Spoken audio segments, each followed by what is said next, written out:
Welcome to Curated by Culture. I'm your curator, Cassandra. Thank you as always for joining me. How's your head?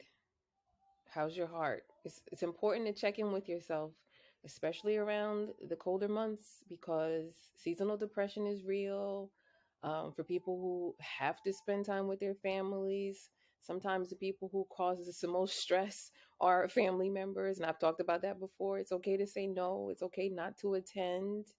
But if you have to attend, know your own limits. Like, if that was me and I had to attend a family function that I didn't really want to attend, I'd probably show up as early as possible and leave as early as possible. But that's not my it's not my story. But check in with yourself, make sure you're okay, make sure you know how you're feeling, because it is very important that we take care of ourselves first. We're no good to anybody else if we're no good for ourselves. Um, I was talking to somebody recently about my podcast. I don't really know this person. Like, we're not friends, but just acquaintances. We've spoken before. And I was sharing that I had a podcast about emotional healing.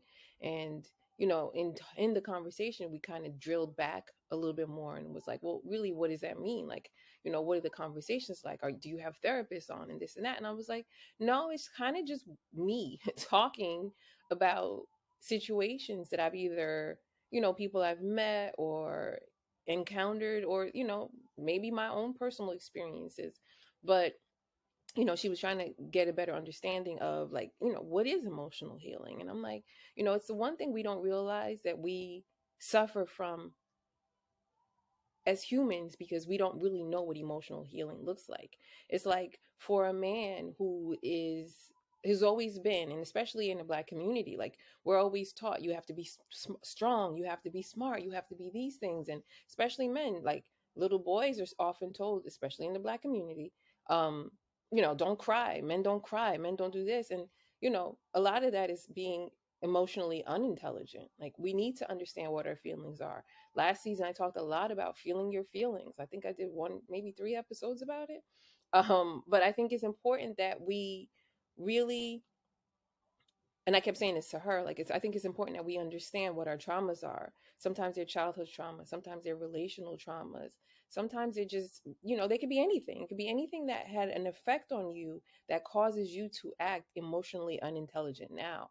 And that's what emotional healing looks like. Because once you heal yourself emotionally, you kind of can heal yourself in so many other ways. For me, even though they might go hand in hand, emotional intelligence and emotionally healing kind of opens the door for spiritually healing, which is so important. Like, I've said this before, greater is he who is in you than he who is in the world. That person that's inside of you is dying to come out. Like, that person you really are, the person you were meant to be, your purpose in life is tied to it. And so when we think about emotional healing, I said we have to think about so many things. We have to journal, we have to write, we have to talk, we have to seek therapy. I always tell people, like, I think therapy is so important, but it's not the only thing. You can sit down for an hour and talk to a therapist and still need to go home and journal, or still need to go and talk to somebody that you can trust. And unfortunately, because the way culture has always gone, a lot of people don't have people to talk to. A lot of people are not intimate in that way where they can share their feelings, share their thoughts, cry. If you're a Black man and you've always been told not to cry, you're never going to cry in front of people. That's just the reality. And I know so many men who literally will say to me, like, I cry by myself. I'll never cry in front of somebody. And I'm always like, but why? Why not? You need a hug. You need love. You need to feel supported. You need to feel cared for. And so when, I explain what emotional healing is like, I'm like, it can be anything. A few of the best examples, like one of them I like to say, especially to women, and I always say this in just general, children from the time they are born till about 5 are the most vulnerable. Like, those are the most important years of a child's life. From the time they're born till about the age of 5. If you do not receive all the components of love in those years that you need, attention, caring, all of them, I can keep going on, nourishing, just everything that you need, you can be traumatized for the rest of your life. So like to the little girl who didn't have a father or didn't have a father figure, or whose father was there but didn't love her or abused her, she may spend her life looking for love from a man because she never received it from her father or her mother. I mean, it could be either way. But, and then as she gets older and she goes out into the dating world and she's meeting men and she's talking to men, that vulnerability will show in a way because she's not emotionally intelligent enough to know how to be and how not to be. And then she'll find a man who may love her enough. He might love what he gets from her, what she gives him. And there's no doubt in my mind that he will take advantage of that. And then she will feel broken all over again. And it'll be like a cycle. Then she'll try to understand what happened and try to figure that part out. Now, I'm not saying that's always the case. So I don't want anybody to be like, that's not true because da, da, da, da. I get it. Like, they're always one offs. There's 8 billion people on this planet. I'm not thinking every single person. However, that's just like an example of, or the young lady who grew up without a mother's love and doesn't know a mother's love, and now she's all these things to all these people and she doesn't know who she is because she didn't have a mom to show her, like, this is what a lady's like, this is how you should be. There's so many examples of emotional healing where people just, you know so many little things that people just don't realize are tied to that emotional healing. And the traumas can come from anywhere. When a woman is abused, the saying is that she'll go back 8 times before she finally leaves for good. Like, that's the wildest thing to me. So if you are in an emotionally abusive, mentally, however, abuse is abuse. I'm not even going to break that down. And I don't know if the same could be said for men. I've always known it to be more women that's been said for, but like, the statistics show that she'd go back at least 8 times before she leaves for good. That is because she is emotionally unhealthy, unintelligent, uninformed.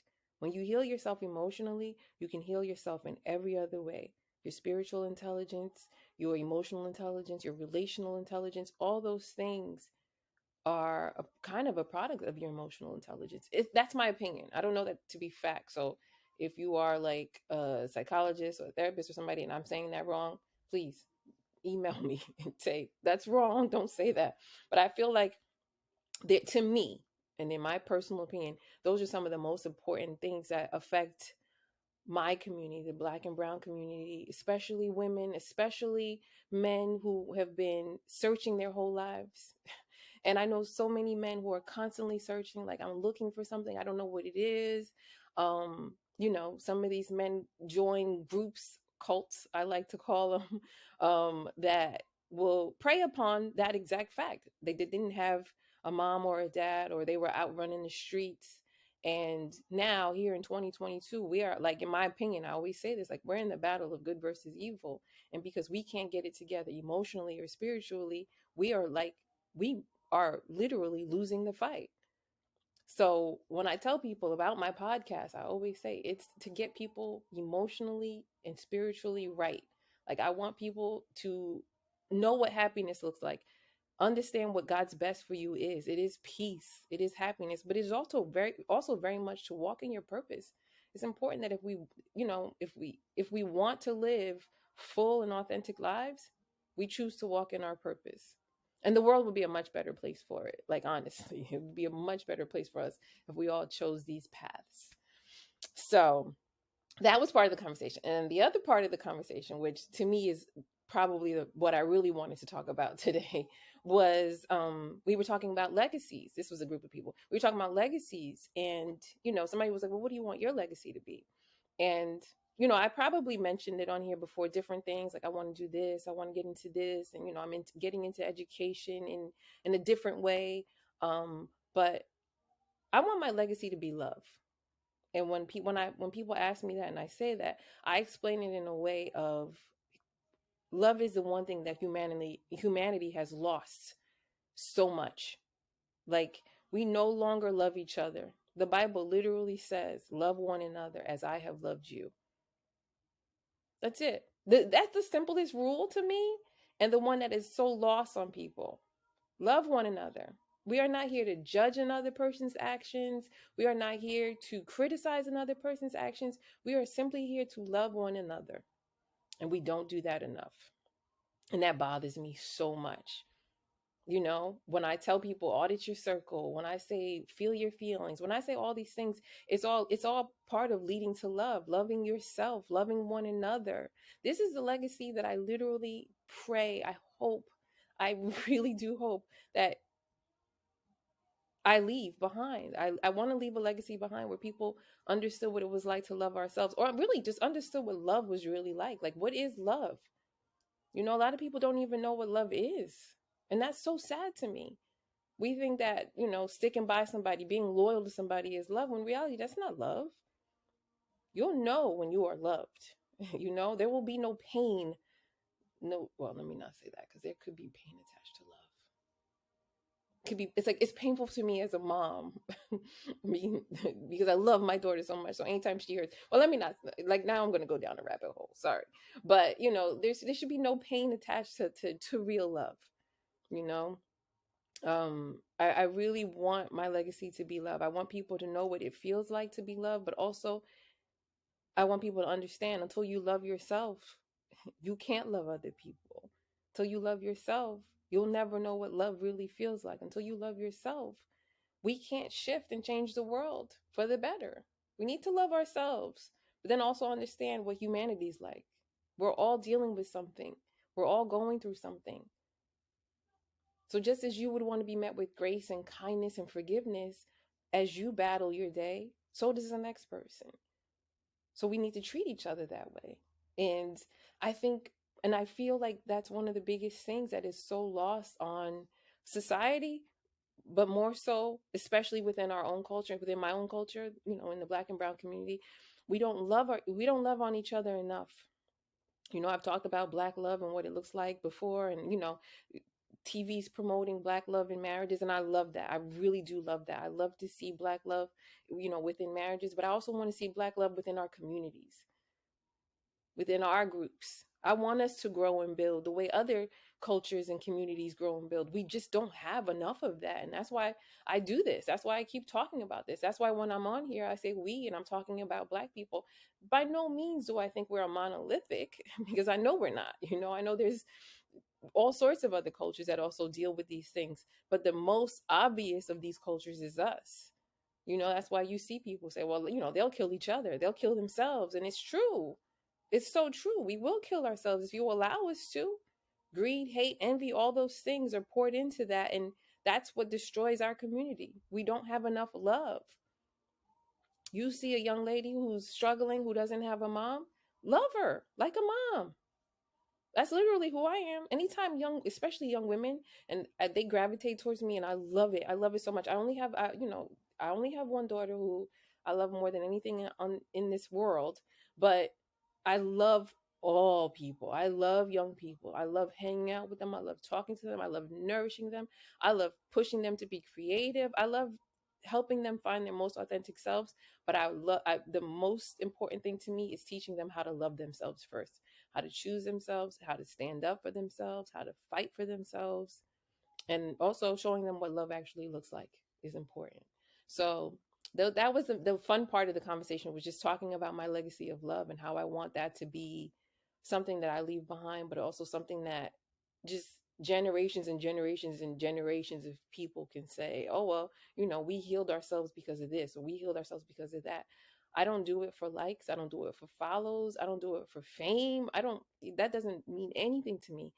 When I do this podcast and I'm talking about these things, I do it for the DMs and the texts that I get, and people saying, listen, I tried what you told me and it worked. Or I did this and I'm seeing a change. I have a good friend of mine who constantly texts me, who tells me almost weekly how much I changed his life.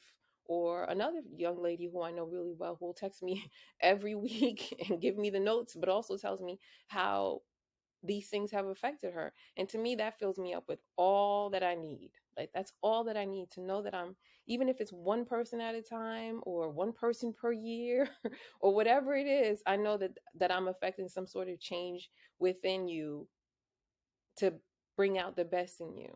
You know, I pray, my prayers for 2023 is that we all walk into our higher selves, our greatest selves, and fulfill our purpose on this planet. So, um, you know, those, that was like cliff notes of the conversation. I don't want to get too far into it, but you see, I had no notes. I was just freestyling today because I am really busy and I wanted to jump on here. It's not going to be a super long episode, but still an episode nonetheless. I'm trying to think if there were any cliff notes, hot topics, random thoughts I wanted to share.